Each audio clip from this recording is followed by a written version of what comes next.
नमस्कार दोस्तों, आज हम बात कर रहे हैं टीडीएस की। TDS means tax deducted at source, जो रियल एस्टेट प्रॉपर्टीज में भी एप्लीकेबल है। इसको मैं बड़े ही सिंपल वे में एक लेमैन की लैंग्वेज में आपको समझाने की कोशिश करता हूं, ताकि आपको पता रहे कि जब भी आप प्रॉपर्टी खरीद रहे हैं या प्रॉपर्टी बेच रहे हैं तो ये टीडीएस क्या है और कितना एप्लीकेबल है और किस पर लगेगा। तो पहले बात करते हैं टीडीएस एप्लीकेबल कहाँ है। दोस्तों, जब भी कोई प्रॉपर्टी आप 50 लाख या इससे ऊपर की कीमत की खरीदते हैं, एक्सेप्ट एग्रीकल्चर लैंड को छोड़कर, तो ये एप्लीकेबल है। 1 जून 2013 से ये इंडिया में लग गया था। इनकम टैक्स एक्ट के अकॉर्डिंग 194(1)A में इसको लगाया गया है। दोस्तों, यदि कोई प्रॉपर्टी 50 लाख से ऊपर की कीमत की खरीदी जाती है तो आज की डेट में वो 1% टीडीएस आपको उसमें से डिडक्ट करना होगा।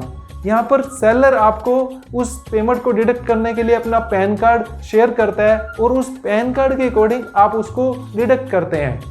दोस्तों, यहाँ एक चीज़ का पूरा हमें ध्यान रखना है कि जो ये टीडीएस डिडक्ट होता है वो सेलर की पेमेंट में से ही डिडक्ट होता है। उसको आप उतनी पेमेंट कम देंगे, और इनके सेलर 2 हैं, 3 हैं, 4 हैं, तो सबके अकाउंट में उतना टीडीएस कटेगा। सपोज 1 करोड़ की प्रॉपर्टी आपने खरीदी है और उस केस में 2 सेलर हैं, तो 50-50 लैक्स आप दोनों की टीडीएस काटेंगे। उसमें 50,000 1% के अकॉर्डिंग दोनों का टीडीएस डिडक्ट हो जाएगा। दोस्तों, आप जिससे प्रॉपर्टी खरीद रहे हैं उसका स्टेटस क्या है, उसका रेजिडेंट स्टेटस क्या है, इसके अकॉर्डिंग टीडीएस चलता है।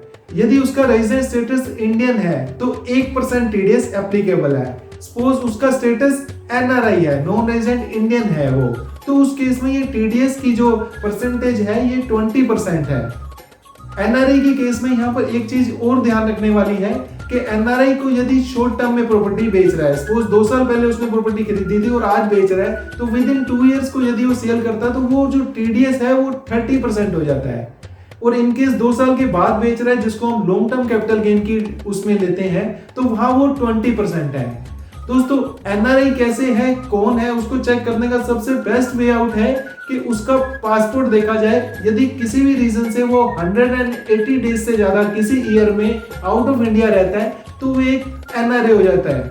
ऑल्दो इसके कई एक्सेप्शंस हैं, लेकिन मोटा मोटा आप इतना ही समझिए कि वो 180 दिन से ज्यादा यदि फॉरेन में रहा है तो उसका स्टेटस एनआरआई है, चाहे वो इंडिया में रिटर्न भरता है या नहीं भरता है, उससे फर्क नहीं पड़ता है। सपोज उसके पास आधार कार्ड है, पैन कार्ड है इंडिया का, उसके बाद भी उसका स्टेटस एनआरआई माना जाएगा इस पर्पस के लिए।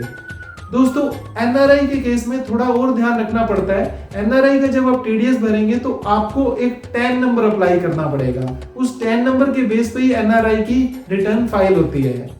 दोस्तों, इस टीडीएस को आप ऑनलाइन मोड में भी भर सकते हैं, फॉर्म 26Q भी भरा जाता है और ये एनएसडीएल की साइट पे अवेलेबल है। और इसके अलावा आप इसको बैंक्स में जाके ऑफलाइन मोड में भी भर सकते हैं। चालान वगैरह जनरेट करके बैंक में जाते हैं तो वो पे कर देंगे।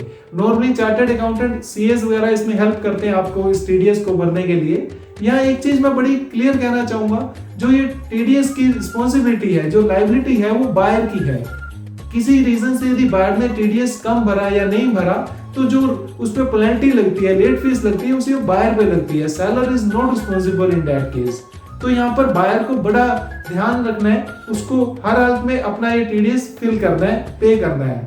टीडीएस को पे करने की डेट है जो वो है आपकी नेक्स्ट मंथ की 7th डेट तक। सपोज आपने कोई ट्रांजेक्शन अप्रैल में करी है तो उसको 7 मई तक आपको उसका टीडीएस गवर्नमेंट को पे कर देना है। दोस्तों, एनआरआई सेलर के केस में जो टीडीएस है वो 20% प्लस सरचार्ज भी लगता है, जो 10% है यदि टोटल प्रॉपर्टी की वैल्यू 1 करोड़ से नीचे है। और इनकेस ये प्रॉपर्टी की वैल्यू 1 करोड़ से ज्यादा है तो उस केस में सरचार्ज 15% का हो जाता है। और उसके पास एजुकेशन एंड हेल्थ सेस भी है 4% का।